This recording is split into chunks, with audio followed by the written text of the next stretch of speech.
And I'm back. Hi folks, I'm Puffin. This is the ritual for Judas continued because I have an important part that I want to include and previously forgot. If I can get the candles to relight. So the reason I'm lighting 2 candles, as I mentioned before, is people often avoid praying to Judas or praying to Saint Judas because they're afraid they might accidentally contact Judas Iscariot.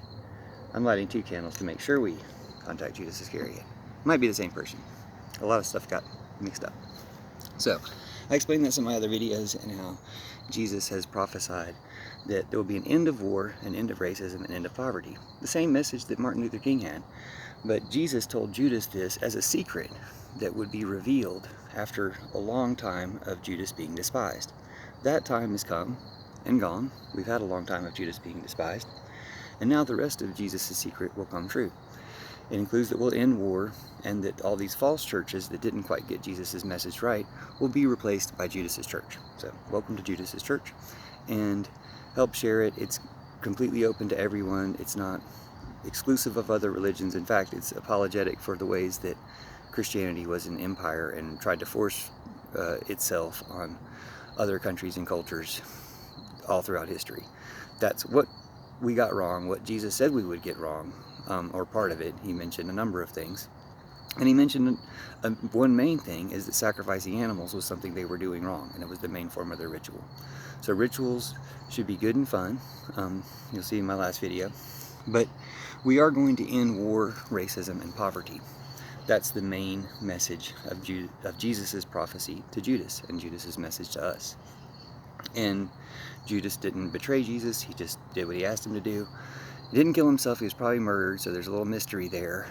Or he wasn't murdered, and it was made out to be dead to cover up what really happened.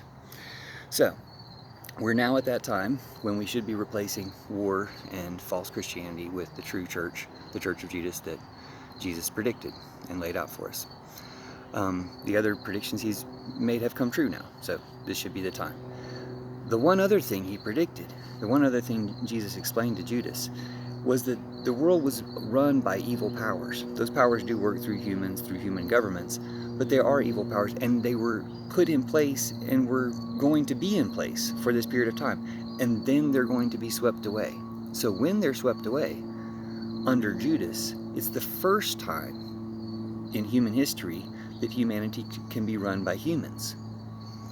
That means it's the first time we've had real democracy. It's the first time in our history that we've gotten this close to real democracy. We've never really had it. We've had it as an ideal and people were left out.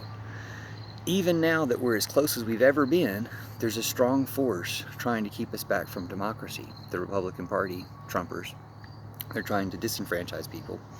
Jim Crow too, trying to keep people from voting. If we can overcome that, they also happen to be the same ones standing in the way of saving the environment and everything else. The same ones keeping war going, same ones keeping police brutality and injustice going. So we can overcome them. Now that they're all together, we can overcome them. Like no one cries when a Death Star full of Nazis dies. It's not about killing them, but in the case of the Taliban, like it is what it is. It's time to overcome that evil. And the Taliban, Trumpers, they're all on the same team. We can hopefully convert all of them away from it, just like we can convert these evil churches to a good church of love, finally. That's the real plan, to weaken evil and reduce it and shrink it down. And maybe every single last person will convert away from evil, and we won't need violence anymore. That's the method. So we have to spread the message to save as many people as possible. And the message is, Judas didn't betray Jesus. Let's not betray Jesus. Let's be true to love, and let's have democracy, because that's what Jesus prophesied for us 2,000 years ago. And it's time. And it's our time. And now that we know that it's built into the fabric of reality, we can say and do the things with more power and faith. But we have to say and do the things. We have to spread this message in order to bring it to the world. Thanks for watching, and see you soon. And welcome to the Church of Judas, where everyone is welcome. And it's all about love and goodness.